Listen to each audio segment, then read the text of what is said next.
Para mim é um orgulho, uma honra, uma felicidade estar aqui do lado do nosso candidato Lula. E as pessoas me perguntam, por que Belo Horizonte está com Lula? E eu respondo, porque Belo Horizonte foi atendida pelo presidente Lula. Belo Horizonte recebeu Minha Minha Vida, milhares. Hoje nós temos muitas pessoas que batem no peito e dizem, eu tenho a minha casa, eu tenho a escritura da minha casa. Quem fez? Quem é que construiu essas casas? O governo do presidente Lula.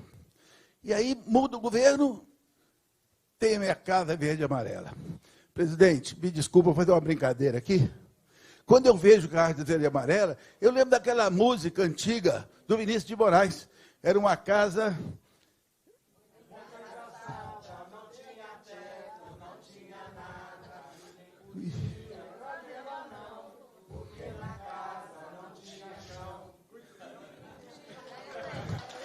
O que, gente?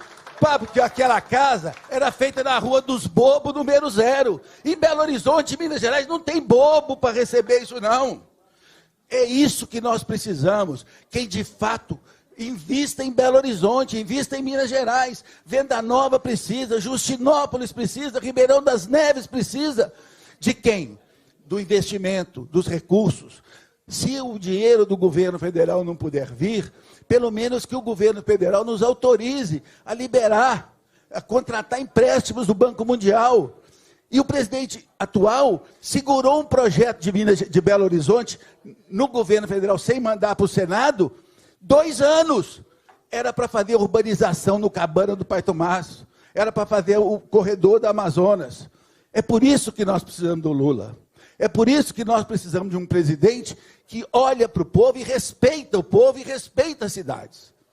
Eu queria aqui dizer para o povo de Minas Gerais, para o povo de Justinópolis, para o povo de Ribeirão das Neves, para o povo de Venda Nova, para o povo de Belo Horizonte.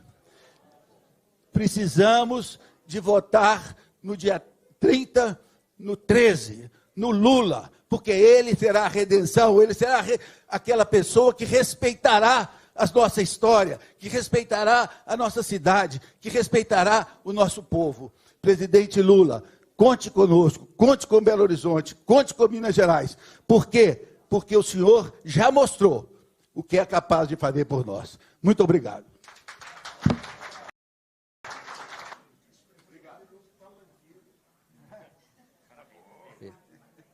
A ex-ministra, ex-senadora, deputada eleita, Marina Silva.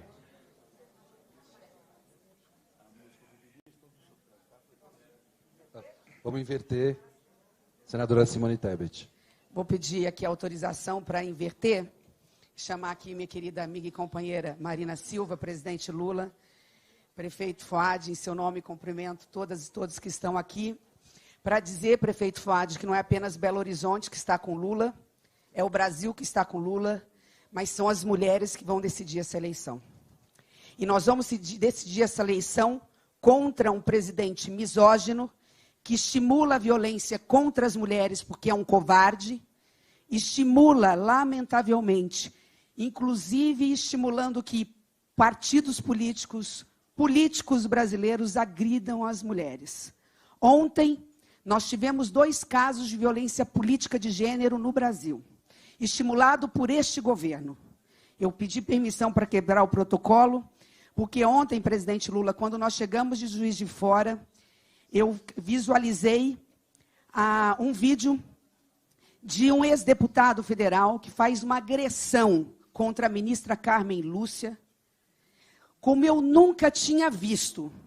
É caso de determinar a prisão, ele tem que voltar para a cadeia imediatamente, porque ninguém tem o direito de agredir uma mulher, seja ela uma autoridade pública ou não, da forma como ele fez.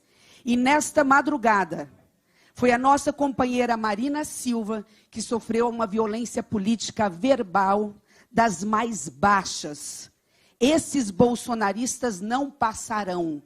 Nós, mulheres brasileiras, elegeremos Lula e vamos unir esse Brasil com amor e com coragem. É apenas isso e essa mensagem que eu gostaria de deixar hoje aqui em respeito às mulheres brasileiras, nós vamos eleger Lula presidente da República dia 30 de outubro.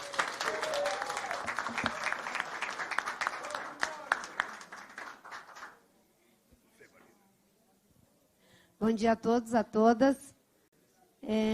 Primeiro eu quero agradecer a Deus por estar aqui. Senadora Simone Tebet, Janja, prefeito Calil, todas as autoridades que estão aqui presentes, presidente Lula, se Deus quiser, futuro presidente do Brasil.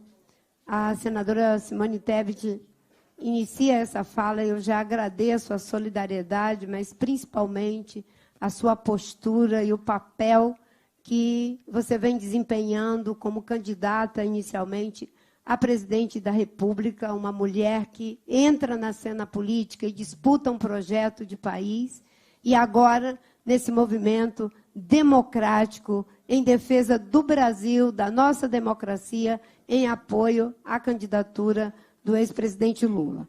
De fato, o que está acontecendo com o presidente Lula é algo incompreensível, que dá até medo a gente imaginar o que essas pessoas são capazes de fazer. Porque se uma pessoa é capaz de dizer o que foi dito pelo Roberto Jefferson com uma ministra do Supremo, o que eles não são capazes de fazer e de dizer com as mulheres de um modo geral por esse Brasil afora. Aquilo foi uma senha autorizando a intimidação, a violência política contra as mulheres e contra todos aqueles que pensam diferentes da visão bolsonarista. O que aconteceu comigo, a gente estava jantando numa mesa, eu e algumas pessoas, Paulo Lamar, que foi seu vice, prefeito Calil, e tudo estava tranquilo. Quando terminou, nós nos dirigimos para sair do restaurante e tinha uma mesa com pessoas que estavam numa mesa de vinho, mais ou menos umas 12 ou 15 pessoas em uma mesa e 10 em outra mesa, e eles começaram a gritar mito, mito, Bolsonaro. Até aí tudo bem, é do jogo democrático. Nós também gritamos Lula, presidente, nós também fazemos a nossa manifestação política. Só que uma pessoa gritou, não é, com palavra de baixo calão, me chamando de vagabunda. Eu ouvi por 2 vezes me chamar de vagabunda. E, nesse momento, as pessoas que estavam na mesa, inclusive algumas pessoas ali da assessoria do suporte do presidente Lula, vieram porque sentiram que tinha uma situação delicada. Eu saí do recinto, eles saíram também, mas é algo que a gente não consegue compreender, é a postura, a atitude de intimidar.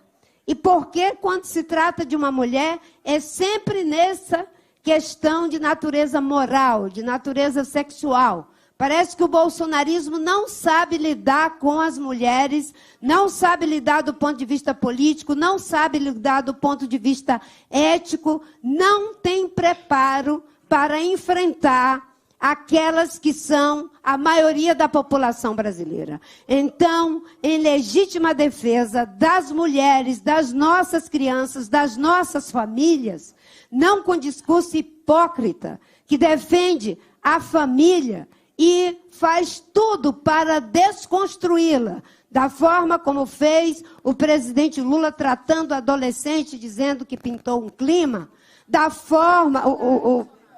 O presidente Bolsonaro, desculpa. Da forma como fez o presidente Bolsonaro, dizendo que pintou um clima, da forma como fez o Roberto Jefferson com a ministra Carmen Lúcia. Então, nós entendemos por que deve ser Lula presidente. Porque tem compromisso com a democracia, porque tem compromisso com os pobres, porque tem compromisso com os indígenas, porque tem compromisso com os pretos, porque tem compromisso com a proteção do meio ambiente, porque tem compromisso em passar o Brasil limpo. Então, eu só quero agradecer a solidariedade de todos e dizer que o registro, né, na delegacia é para que não se atrevam a continuar fazendo isso. Eles vão responder pelos crimes de misoginia, eles vão responder por todo esse machismo que estava soterrado e que eles levantaram a tampa dessa monstruosidade para dividir o Brasil. Muito obrigada, presidente Lula, porque o senhor agora é aquele que é a sustentação política, programática e social de um projeto que vai mudar mais do que de governo. Nós vamos mudar a realidade do Brasil que foi ultrajada por esse Bolsonaro. Muito obrigada.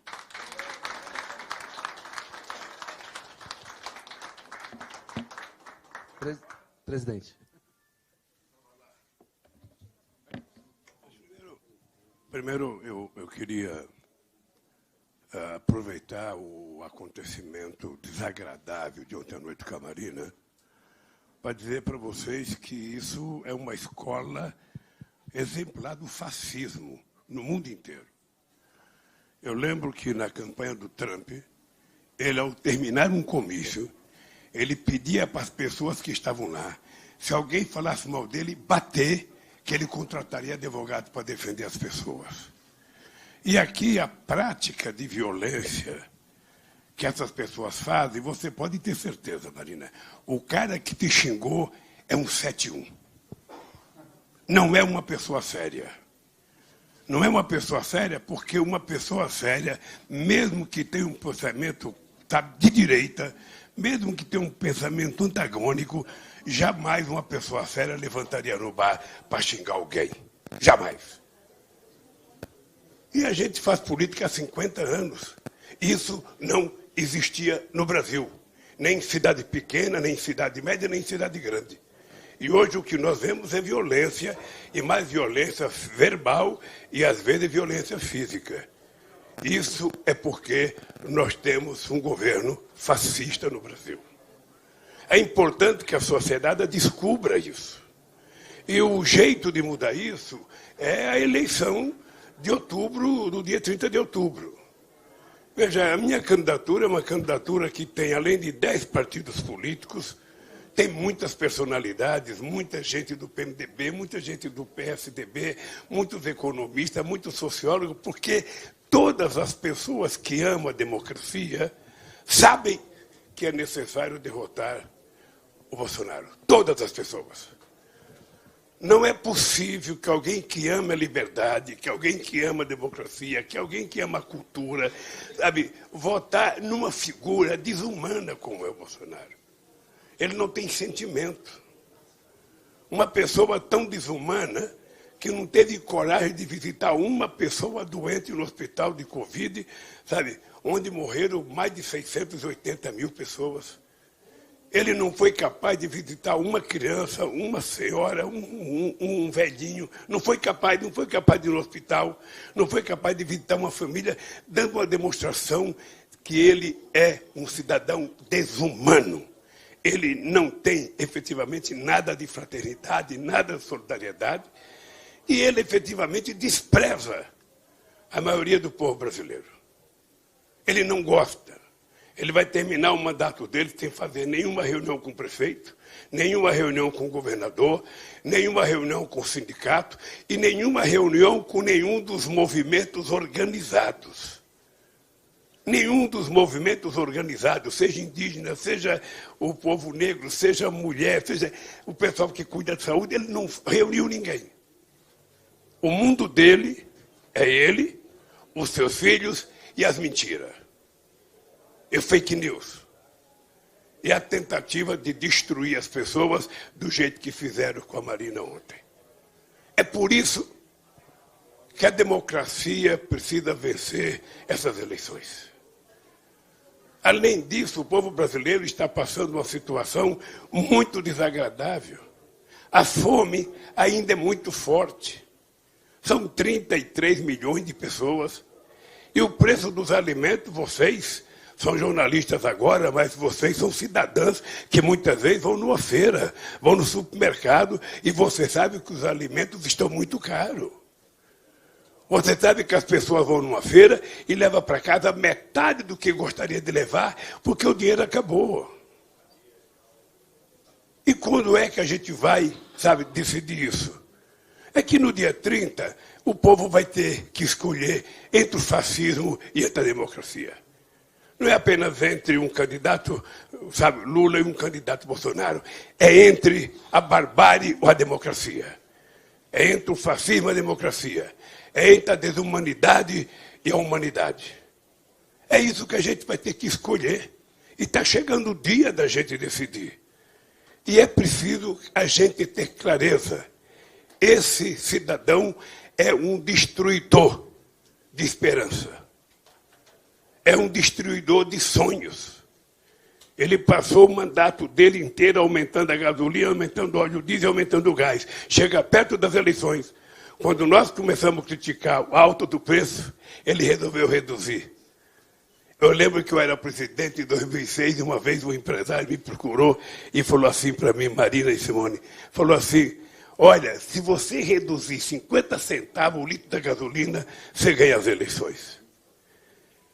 Quer dizer, um cidadão que resolve fazer isso na perspectiva de ganhar as eleições, é porque ele poderia ter feito isso antes. Não fez porque ele hoje é um subordinado das empresas que importam gasolina desse país. São 392 empresas que importam gasolina pagando o preço em dólar. Quando, na verdade, quase tudo feito aqui dentro é em real. Bom, além disso, a sociedade brasileira precisa pensar bem. Precisa pensar bem. É a primeira vez na nossa história, nem no regime militar, durante 23 anos que o militar governava esse país, não teve um general que fizesse um discurso dizendo que o povo precisa estar armado. Um cidadão desumano, um cidadão que não acredita na educação, ele tira dinheiro da educação, ele tira dinheiro da saúde e ele tenta incentivar a sociedade a comprar cada vez mais armas. Armas não educam, armas matam. E matam criança, e a gente vê todo dia. Ninguém compra uma arma para fazer o bem, só compra para fazer o mal. Se ao invés de incentivar a arma, a gente tivesse um presidente que incentivasse a educação, que incentivasse a cultura, que incentivasse efetivamente, sabe, o investimento na saúde, do ensino fundamental à universidade, da creche à universidade, a gente teria outro país. E vocês se lembram que esse país já foi mais feliz. Vocês se lembram que nesse país as pessoas comiam melhor. Vocês se lembram que as pessoas viajavam. Vocês se lembram que as pessoas compravam carro. Vocês se lembram que as pessoas trocavam de televisão. Vocês se lembram que as pessoas podiam comprar computador e celular, o que quisessem comprar. Hoje, nós temos 80% da sociedade endividada. E não é dívida simples, não. É dívida, às vezes, com cartão de crédito para comprar comida em supermercado.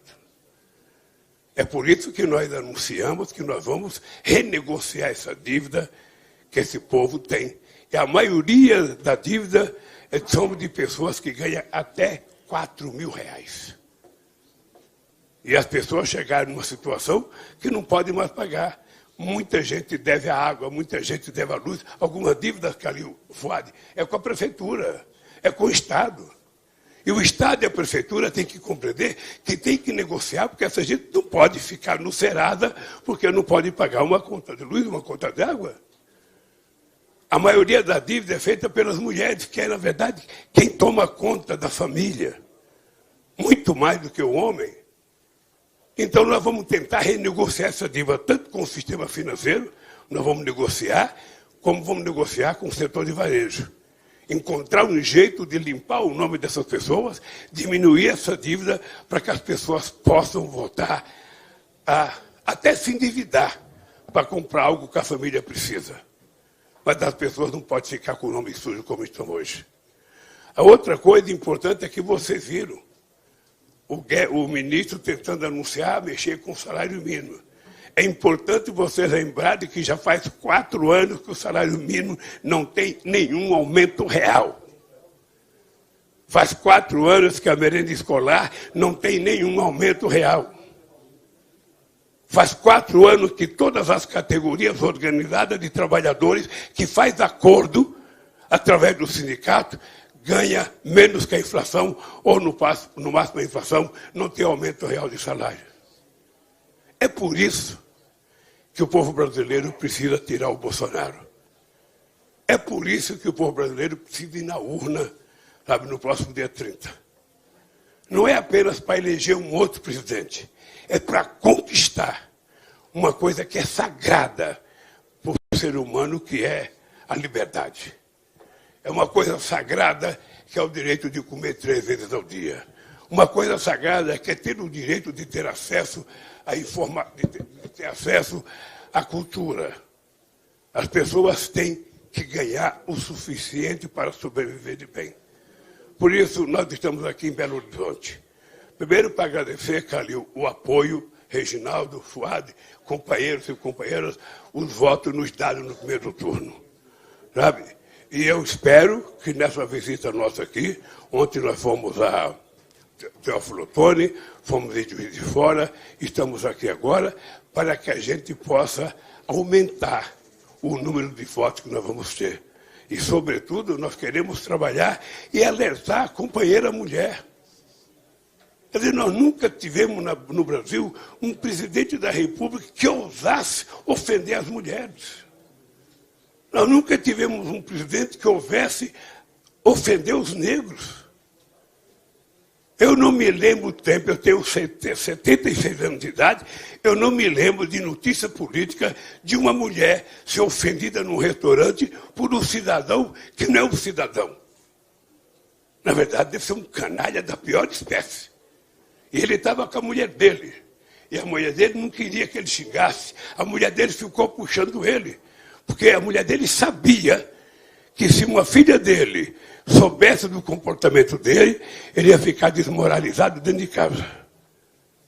Então, companheiros e companheiras, a nossa luta não é só para eleger um presidente. A nossa luta é para resgatar o direito desse país ser feliz. O direito da gente não perder a esperança. O direito da gente continuar sonhando e, ao mesmo tempo, ir transformando esse sonho em realidade.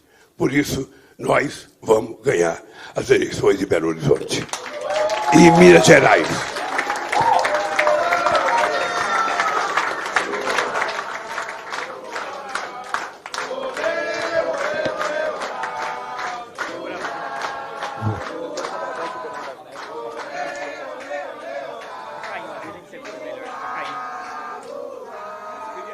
Eu queria até cumprimentar a nossa prefeita Dani. Ela foi prefeita aqui em Ribeirão das Neves, num momento muito difícil, tá? Mas ela não perdeu o hábito, sabe, de brigar. Então, obrigado, Dani. Obrigado, querida. Então, como é isso? Agora eu vou abrir para responder as perguntas. Por favor, aqui, nome e veículo, por favor. Presidente, bom dia, bem-vindo mais uma vez. Sou o André, da TV Globo. A gente ouviu aqui relatos de ataques às mulheres e da necessidade de valorização do papel feminino nesse país. Eu gostaria de saber do senhor qual vai ser o papel da mulher num futuro ministério montado pelo senhor. Estou vendo aqui mais uma vez a senadora Tebet, a própria deputada eleita Marina Silva. Queria saber, inclusive, se esses homens podem fazer parte de um futuro ministério formado pelo senhor. Qual vai ser o papel das mulheres no futuro ministério do senhor? Deixa eu lhe dizer uma coisa. É perceptível por qualquer cidadão que faz política nesse país, ou que luta nesse país, ou que estuda nesse país, de que as mulheres hoje exercem um papel extraordinário, sabe, na luta política desse país. E as mulheres estão presentes em todas as áreas, em todas as atividades. Eu acho que as mulheres terão uma participação muito grande no meu governo. Eu tenho certeza que eu só não gosto de nominar ou dizer quantas pessoas, mas você pode ficar certo de que as mulheres, não só porque são maioria, é porque as mulheres têm demonstrado competência extraordinária em tudo que elas pegam para fazer. Seja uma prefeitura, seja o governo de Estado, seja ministra, seja na Suprema Corte, seja na primeira vara judicial, ou seja, as mulheres demonstram que têm competência e nós vamos ter mais mulheres no governo, nós vamos ter mais negros no governo, nós vamos ter indígenas no governo, ou seja, porque a gente quer mostrar que esse país vai ser verdadeiramente democrático e que o governo vai ser a cara da sociedade brasileira. Então, a composição do governo vai ter a cara do Brasil.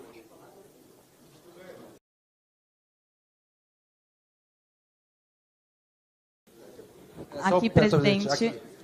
Presidente. Não dá para levantar. Essa luz são tua? Eu tenho certeza que essa luz é do Stuka. Eu tenho certeza. Aqui, presidente, é o centro. Não vou levantar para atrapalhar os colegas. Vitória Azevedo, repórter da Folha de São Paulo. O senhor citou o caso do que aconteceu com a ex-ministra Marina Silva ontem. E ontem também aconteceu uma disputa entre vereadores, né, um do PT, outro do PL, lá em Porto Alegre. E essa campanha foi marcada por episódios de violência política. Chegando agora na reta final, na última semana, o senhor tem receios que esse clima possa aumentar e, enfim, se possa haver mais confrontos das militâncias nas ruas, enfim? O que eu gostaria de dizer é que o relato que você contou é um retrato da tristeza do momento político que nós estamos vivendo. Eu faço política há 50 anos. Já fiz campanha em todo o território nacional. E mesmo em cidades em que eu era desconhecido, eu ia apoiar um candidato contra outra pessoa e depois a gente se encontrava num restaurante. Ou seja, nós nos cumprimentávamos com seres humanos civilizados, que entendiam que a disputa política democrática é assim mesmo. A gente disputa, a gente fala mal do outro, ele fala mal da gente, mas a gente tem que ficar, sabe, efetivamente no limite da democracia. Chegar à briga, chegar a trocar soco, chegar a matar, é a normalidade que o fascismo está implantando nesse país. Ou seja, é quase que uma ordem do presidente da República. Ou seja, sejam violentos. Não aceite provocação, não deixe ninguém em paz. E é isso que nós queremos mudar. Ou seja, nós queremos ter clareza de que, ganhando as eleições, a gente vai restabelecer a paz nesse país. Nós precisamos voltar a ser humanos, a termos fraternidade, a termos solidariedade. A gente não pode fazer uma guerra santa nesse país. O país não quer guerra santa. O país não quer violência. O país clama por paz. Sabe, o país clama por a pessoa voltar a viver como iguais. Cada um tem o seu partido, cada um tem o seu voto, cada um tem o seu time de futebol, cada um frequenta a igreja que quiser, mas nós não temos que ser inimigos. Não é apenas a minha religião que vale, as outras valem também. Não é apenas o meu partido que vale, os outros valem também. Sabe, é esse país que nós precisamos resgatar. Então, se a gente conseguir fazer, sabe, desse país, um país em que o povo coma, em que o povo trabalhe, em que o povo estude, que o povo tenha acesso à cultura, sabe, e ainda assim a gente começar a nos respeitar enquanto seres humanos, mesmo tendo diferença, esse país volta à normalidade que era antes de chegar o fascismo e querer se implantar nesse país. Por isso, eu repudio qualquer tipo de violência, eu repudio qualquer tipo de agressão, porque isso não faz parte da democracia política que nós, brasileiros, estamos acostumados a viver. Bom dia, candidato. Marcelo da Fonseca, da Itatiaia. Queria fazer uma pergunta sobre um tema mais local aqui de Belo Horizonte. O senhor tem feito algumas críticas a privatizações durante a campanha e a obra do metrô em Belo Horizonte já está até agendada, né, o leilão da concessão e privatização da CBTU, que é um órgão nacional, mas que vai ser entregue à iniciativa privada para que o metrô seja expandido. Eu queria saber se, caso o senhor seja eleito, o senhor vai manter esse processo em andamento, se o senhor pretende mudar alguma coisa, inclusive em relação à parceria com o governador Romeu Zema, que também tem defendido essa concessão e essa privatização. Obrigado. Olha, deixa eu lhe dizer uma coisa. O metrô de Minas Gerais, quando eu era presidente, a gente fez a linha 1 do metrô. O metrô, para ser construído, é preciso que tenha parceria entre o governo do Estado e o governo federal. O Aécio, a gente discutiu o metrô no meu primeiro mandato. Depois o Aécio disse que ia privatizar o metrô, que ia tentar fazer concessão. É muito fácil falar em fazer concessão, mas é muito difícil. Se você pegar a BR-381 de Belo Horizonte até Valadares, a gente fez uma licitação, uma empresa espanhola ganhou, sabe? Essa empresa espanhola faliu, a obra está aí, fizeram licitação, não apareceu ninguém para fazer. E eu assumi o compromisso em Patinga que faremos essa obra, porque eu não quero mais ouvir falar em Estrada da Morte, em Minas Gerais. Sabe? E a mesma coisa é o metrô. É o metrô. Sabe, quando nós ganharmos as eleições, e estamos certos que vamos ganhar as eleições, sabe, eu pretendo, na primeira semana, convocar todos os governadores eleitos, independentemente do partido a que eles pertencem, para conversar as prioridades de cada estado e pedir para cada um, pelo menos, apresentar 3 projetos que são imprescindíveis para o estado. E quem sabe, então, o governador coloca o metrô como imprescindível. É importante. Aliás, fiquei parado muito tempo na rua que eu vinha para cá. Nós precisamos de metrô mesmo, precisamos mais metrô. Sabe?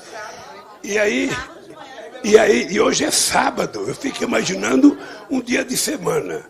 Mas aí depende muito da relação. Eu quero restabelecer a relação entre os entes federados. Eu fui presidente e todo e qualquer governador, sabe, era tratado com maior respeito, sem nenhum privilégio ou qualquer amigo. Todo mundo era tratado. Seja o Paulo Souto na Bahia, que era do PFL, seja o candidato em outro estado que era contra o governo. Eu nunca vi governador assim. Porque a gente não faz obra para governador. A gente faz obra para o povo.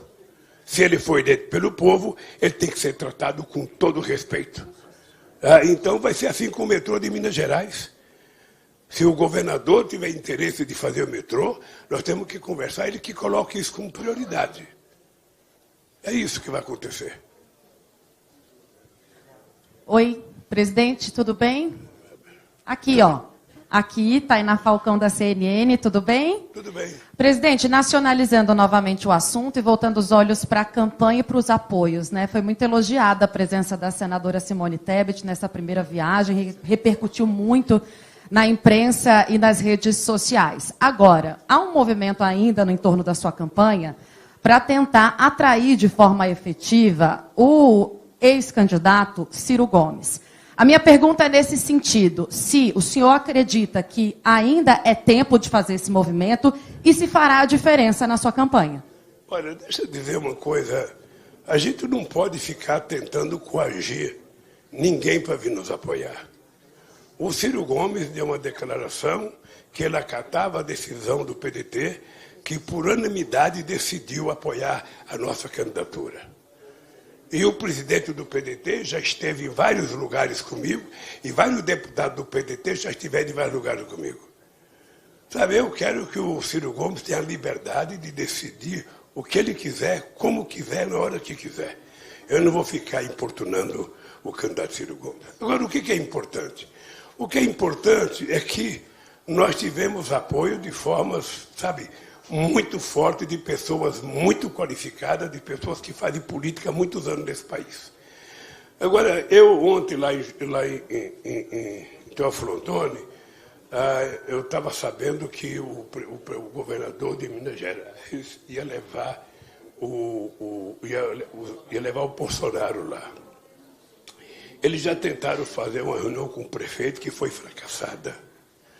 Porque os prefeitos não podem se enganar. Eu acho estranho, porque eu nunca falei o nome do Zema em nenhum discurso, porque não conheço. Eu o respeito como governador do povo mineiro, e eu fazia questão de não falar mal de governador. ele também não falava o nome do Bolsonaro. E não falava por quê? Porque tinha 48% dos votos deles que eram votos com Lula.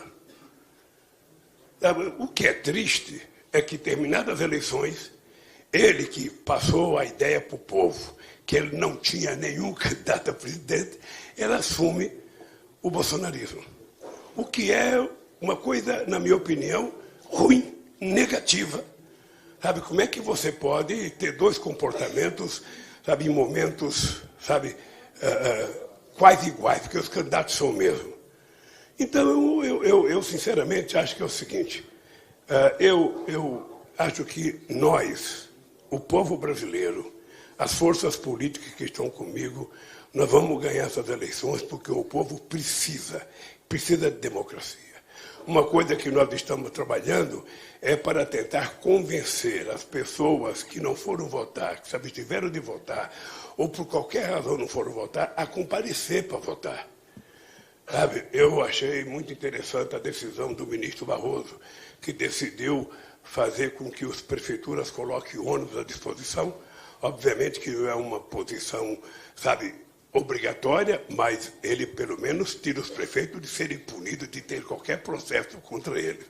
Eu espero que tenha lugares, tem lugar no Brasil que teve 30% das pessoas que não foram votar. Então, o que nós precisamos é tentar conversar com essas pessoas, tentar convencê-las a ir votar e tentar convencê-las da proposta que nós temos para o país. A pessoa comparar o que nós propomos, o que eles propõem, e a pessoa decidir para votar.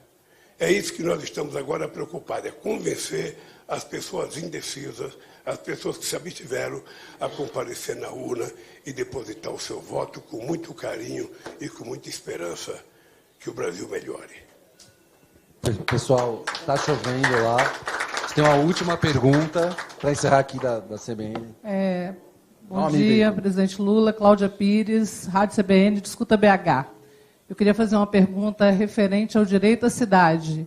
Como que o senhor vai tratar o direito à cidade? O Ministério das Cidades foi destruído no último governo e todas as políticas de habitação e desenvolvimento urbano, elas sofreram cortes generosos e deixaram a população sem o direito à moradia, o direito à urbanização de favela. Eu pergunto ao senhor como o governo tratará esse assunto em 2023, já que os cortes no orçamento não permitem a alocação de recursos para produção de habitação e as pessoas estão morando na rua, estão passando fome, estão completamente à deriva nesse governo. Olha, uma das melhores coisas que nós fizemos no governo foi criar o Ministério da Cidade. Era uma reivindicação de milhares de pessoas de todos os movimentos sociais. E foi através do Ministério da Cidade que nós fizemos muita coisa, mas muita coisa para o povo, sobretudo o povo da periferia. Foi por conta do Ministério da Cidade que nós fizemos o maior projeto de construção de casa nesse país, que foram contratadas 4 milhões e 100 mil casas e entregue 3 milhões e 100 mil casas. Ou seja, nós vamos não só recompor o Ministério da Cidade, como nós vamos retomar o Minha Casa Minha Vida com muita força.